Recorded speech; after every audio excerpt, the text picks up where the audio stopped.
Hello, friends. This is Dave Hurwitz, executive editor at ClassicsToday.com. I've got a bit of a cold. I apologize for the voice. Although my voice usually sounds awful and I don't apologize for it the rest of the time, so maybe I shouldn't care. Anyway, here we are talking about the 5 greatest Mendelssohn conductors.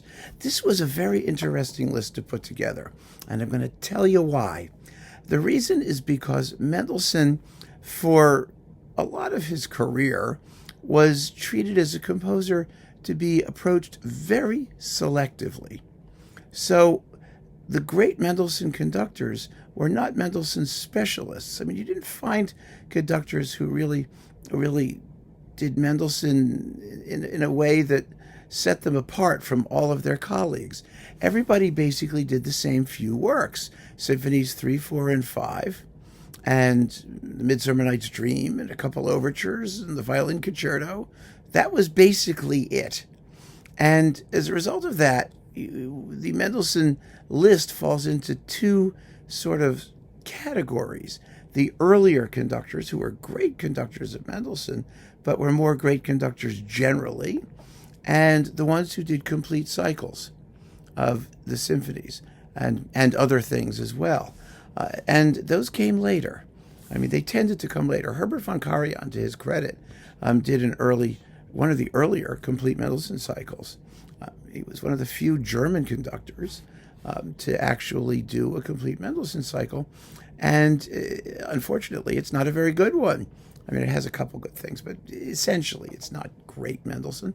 But he did it.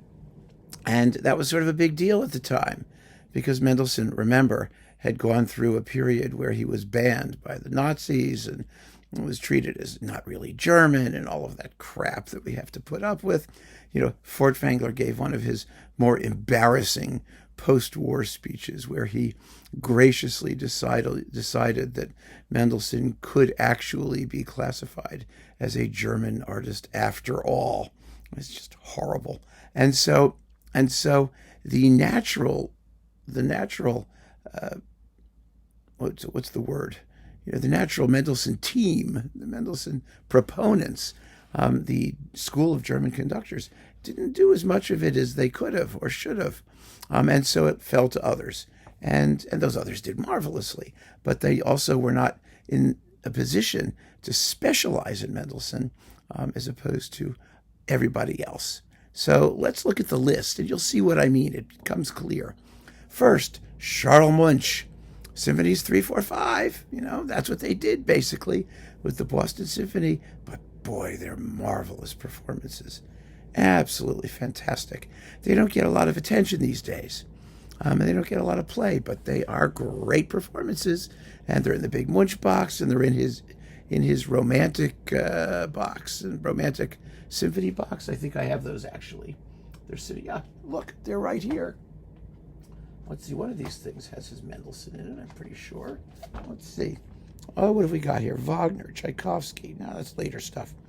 Let's do the earlier one. Mendelssohn. There we go. The Violin Concerto with Jascha Heifetz. Well, that's no slouch. Symphonies 3, 4, 5. The Scherzo from the Octet. You know, that was his Mendelssohn discography. But it's a splendid one. So there you go. So after Charles Munch, Claudio Abbado. Now, Abbado was one of the later generation, and he did all the symphonies, and he did them extremely well. Mendelssohn, as you know, was somewhat of a fussy composer. He was somebody who was, a micromanager, and so was Abbado. I mean, you know, Mendelssohn kept revising, and he didn't want to publish anything, and Abbado actually, composers like that, Rossini was another, suited Abbado very well. And Abbado did a splendid job with the complete symphonies with the London Symphony Orchestra, and he did a pile of the overtures and lots of other things. It was really a wonderful legacy. It's one of the best things Abbado did. Back to the Munch-style conductor, Leonard Bernstein. Leonard Bernstein, as I've said before, he grew up in that first half of the 20th century where certain composers were just part of the atmosphere. Munch did too, and you just did them, and you did them really well. Tchaikovsky, Mendelssohn was one, you know, Schumann, everybody did them. And Bernstein's Mendelssohn is really terrific. He also did 345, the violin concerto, the Hebrides, a couple other little things, and he did them twice, with the New York Phil and with the Israel Phil.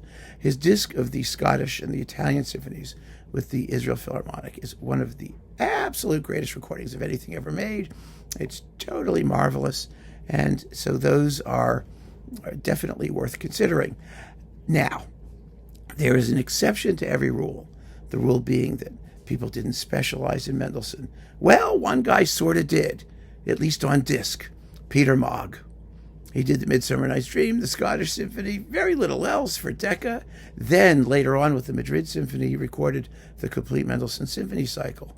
Very nicely, actually. The playing isn't as great as we might have hoped, but they're very, very sensitive performances. Peter Maag has made reference recordings of Mendelssohn's Scottish and other things, just those two discs. They made his reputation, which goes to show, first of all, how great the music really is, because you can stake your reputation on it successfully, but also that he was a splendid conductor. When you give it and lavish the attention on it that it deserves, you can get absolutely superb results. And last but not least, Christoph von Dohnányi. Dohnányi was always a great Mendelssohn conductor. He did the Scottish Symphony, 2 recordings of Die erste Walpurgisnacht. Wow! Which is a masterpiece. And you really ought to hear it if you don't know it. It's a cantata, half an hour long, to text by Goethe, and it's just marvelous. It's related thematically to the Scottish Symphony, so it's in that realm. And he did that coupling for Tellark, the Scottish and Walpurgisnacht, and then he did the complete cycle with the Vienna Philharmonic, with a bunch of other things, overtures and other goodies, and it's fabulous. Absolutely fabulous. Dohnányi was exactly the person for that. Not the most demonstrative person, not the most let it all hang out passionate, but incredibly musical and incredibly sensitive and absolutely brilliant. He gets fabulous playing from the Vienna Philharmonic. It's magnificent, absolutely magnificent. And those are the 5 greatest Mendelssohn conductors. Now, if you have a list of 5, I would be very interested to see what it is. Like I said, it's a little tricky. It's a little tricky coming up with this list, but it's fun to do, and maybe it will give you a chance to go back and listen to some recordings that have been gathering dust and you haven't had much of a chance to hear in a while. So keep on listening, friends. Thanks for joining me. Take care.